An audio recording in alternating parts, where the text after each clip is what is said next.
Waman aradahuma fa'ala bi'ilmi. Jadi barang siapa yang menginginkan kebahagiaan dunia, maka harus dunia akhirat harus dengan ilmu. Jadi kalau orang itu mendapatkan kebahagiaan tanpa diawali dengan itu namanya bekerja dengan setan, tidak akan berkah.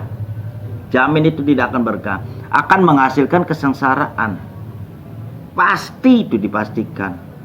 Karena dalam satu prosesnya bahwa kita itu diuji oleh Allah itu sudah jadi ada takarannya.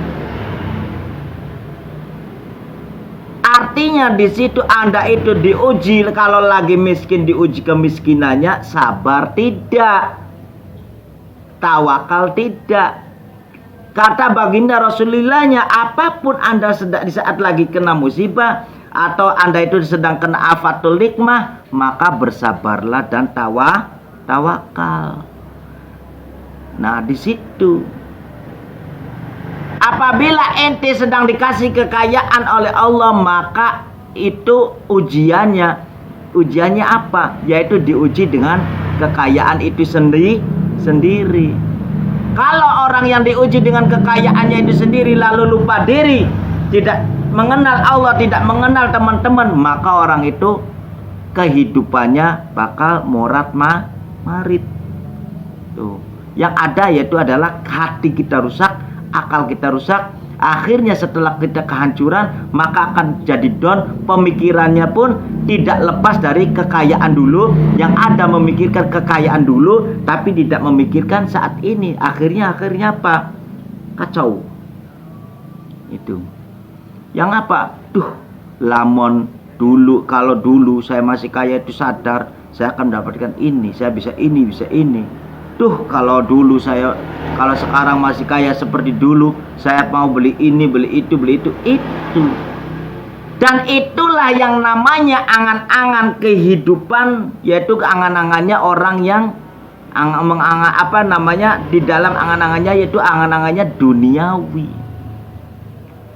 Tapi kalau ente manfaatkan akhirat, yaitu kebahagiaan dunia akhirat, maka dengan ilmu apa yang harus kita dapatkan, yaitu ilmu agama. Karena ilmu agama itu sendiri yang akan memberhentikan kita pada posisi seperti apa itu pun kalau sadar dan mau menyadari.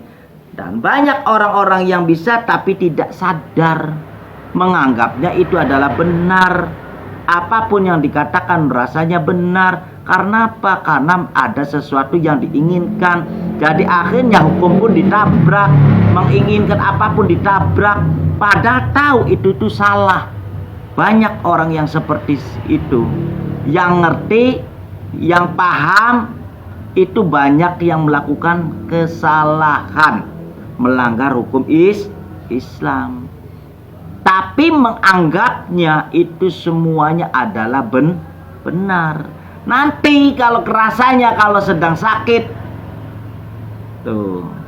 kalau saat sakit baru ternyata saya sakit ini ada yang buat, yaitu Gusti Allah. Makanya kita itu tidak mungkin akan sehat terus. Kalau ada orang sakit berarti alhamdulillah, tapi aja juga belum sakit. Bismillahirrahmanirrahim. Wasiru qawlakum awijaru bih, innahu alimun bidhatis sudur, ala ya'lamu man khalaqa wa huwal latiful khabir. Nah, ini nih, dengerin.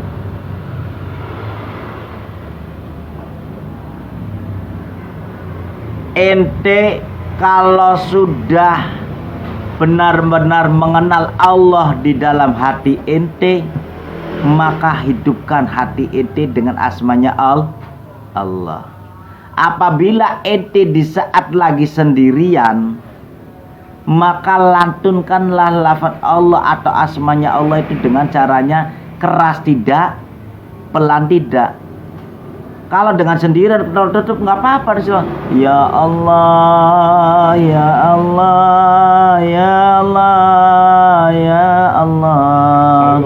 Ya Allah, ya Allah, ya Allah, ya Allah, ya Allah, ya Allah, ya Allah, ya Allah, ya Allah, ya Allah, ya Allah, ya Allah. Itu rasakan mengelantunkan lafaz Allah itu dengan perasaan ente sendiri, tapi jangan dengan caranya hawa nafsu keras. Ya Allah, ya Allah, yang jangan. Karena itu jelas-jelas mengganggu diri kita sendiri.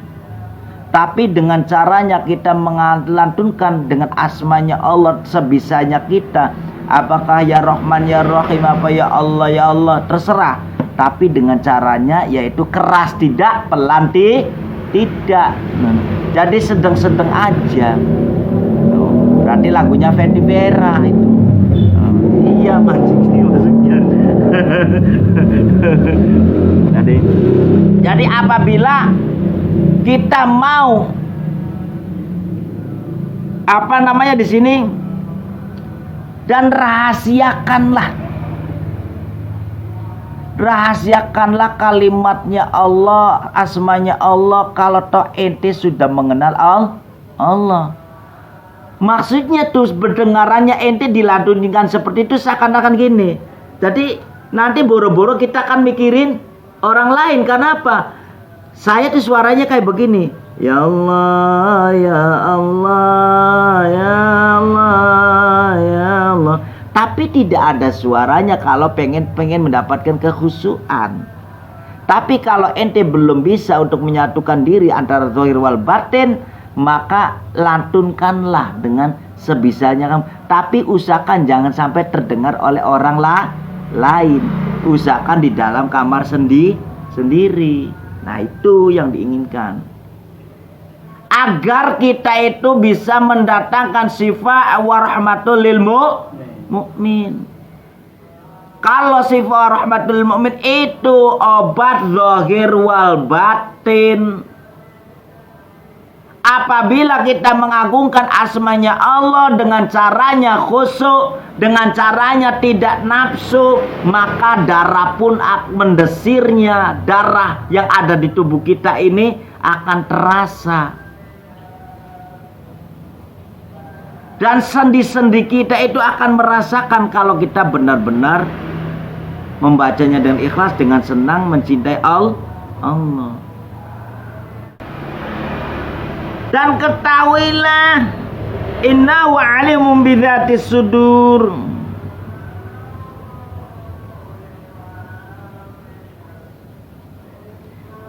Apapun yang ada dimanapun, ketahuilah semuanya tidak ada yang kekal. Tidak ada yang bisa menandingi Allah. Semuanya akan hancur. Dan tidak ada terkecuali siapapun itu, tidak ada. Tidak ada kecualian, tidak ada, semuanya pasti orang itu kan hancur. Dan ketahuilah Allah itu mengetahui semua makhluknya, ciptaannya, yang kelihatan maupun yang tidak kelihatan. Keluar masuknya yang makhluk gaib ke dalam bumi maupun keluar dari bumi maupun keluar masuknya ke laut, itu semuanya diketahui oleh Allah.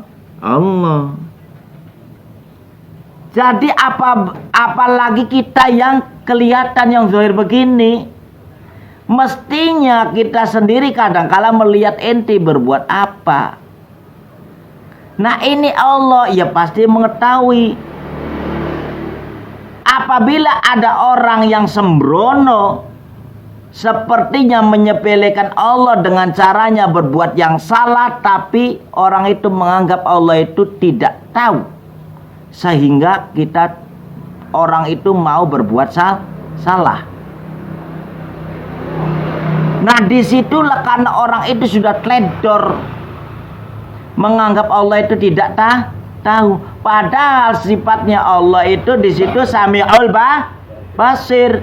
Sifatnya Allah itu, asmanya Allah yang sifatnya Al-Muhaimin itu apa? Yaitu mengawasi kita semua makhluknya. Jadi Quran di Al-Muqaddas ini ada kaitannya dengan kesini, semuanya di asma itu berkaitan. Dan Allah itu maha lembut. Arti daripada di sini lembutnya, wa huwal latiful khabir. Artinya Gusti Allah itu mengetahui sesuatu yang lembut, sesuatu yang kecil, sesuatu yang halus, sesuatu yang tidak kelihatan, semuanya diketahui oleh Allah. Jadi jangan coba-coba menganggap Allah itu tidak tahu. Anda diketahui oleh orang lain mungkin tidak tahu, tapi Allah itu tahu. Lo contohnya Bature Agung nyulong aluminium lah. Nih Agung nggak tahu, tapi Allah tahu. Karena siapa yang berbuat pasti akan mendapatkan akibat. Au musabibal asbab. Segala suatu sebab itu, segala suatu akibat itu karena ada sebab. Tidak mungkin adanya akibat tidak ada sebab. Jadi apapun yang ada di dunia ini itu diketahui oleh Allah. Apapun perbuatan kita diketahui oleh Allah, karena Allah itu berkaitannya dengan sifat Al-Muhaiminu, ngawasi, Sami'ul Basir. Nah itu berkaitan semua. Jadi orang itu tidak akan luput dari pandangannya Allah. Ya'lamu kha'inatal a'yuni wa ma tukhfi sudur. Gusti Allah iku pandangane bisa dibebodo. Allah itu tidak bisa dikhianati. Allah itu tidak bisa dibohongi. Allah itu tidak bisa dikadalin. Tidak bisa. Allah itu tidak bisa dibuat mainan. Karena di sini Allah itu mengetahui apapun yang ada di bumi maupun di laut, yang kelihatan maupun tidak kelihatan, itu diketahui semuanya oleh Allah. Logikanya, banyak orang sekarang berbuat sesuatu yang melanggar tapi menganggapnya benar. Itu cara logika, benarnya kata sendiri. Tapi secara hukum banyak orang yang melanggar dan banyak orang yang berani ke Allah. Yaitulah logika. Tapi kalau orang itu tahu di hukumnya, dia itu mempelajari hukum dan ditaati, maka orang itu tidak mau macam-macam. Nah orang yang seperti tadi yang menyepelekan, menganggap dirinya benar cara akalnya, itulah orang-orang yang bakalnya akan tersiksa. Kenapa? Itu sudah nantang Allah. Karena menganggap Allah itu tidak tahu, padahal tahu semuanya. Jadi apapun yang ada di dunia, perbuatan yang bagus, yang jelek, yang kelihatan, yang tidak kelihatan, yang kasar maupun yang halus, semuanya diketahui oleh Allah. Dan bakal kelak nanti akan dibalas oleh Allah dengan caranya Allah sendiri. Dan ketahuilah, minimalnya ringan-ringannya orang disiksa di neraka itu adalah telapak kakinya nempel di bara api neraka. Tapi otake otake kayak wong godhog wedang, seperti orang masak air, blekutuk itu kepalanya. Lah gimana yang ada di perutnya? Karena perut kan dilewati. Nah kok ini otaknya tuh umep. Padahal yang nempel di telapak kaki, tapi di atasnya umem.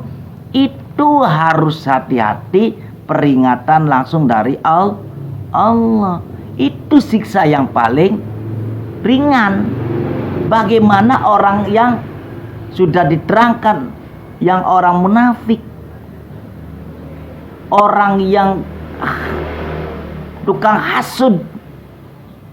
Itu tempatnya nanti beda-beda.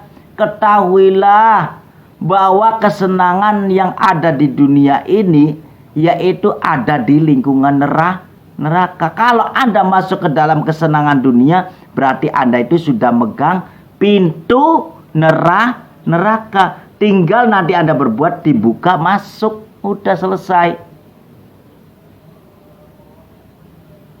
Kalau surga itu dikelilingi sesuatu yang tidak disukai oleh manusia, padahal waktunya sedikit. Contohnya sholat, berapa menit sih?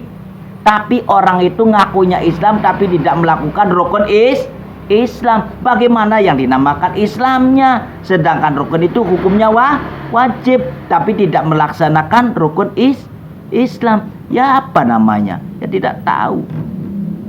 Loh. Jadi itulah keterangan-keterangan yang ada di kitab Adabul Islam fil Islam, bahwa kita itu apabila mengetahui tentang keperkasaannya Allah, kehebatannya Allah, dalam keterangan tadi Allah itu tidak buta, yaitu mengetahui semuanya. Insya Allah orang tersebut maka akan lebih dekat dengan Allah dan gampang dikabulkan doanya. Amin Allahumma amin. Alhamdulillahi rabbil alamin.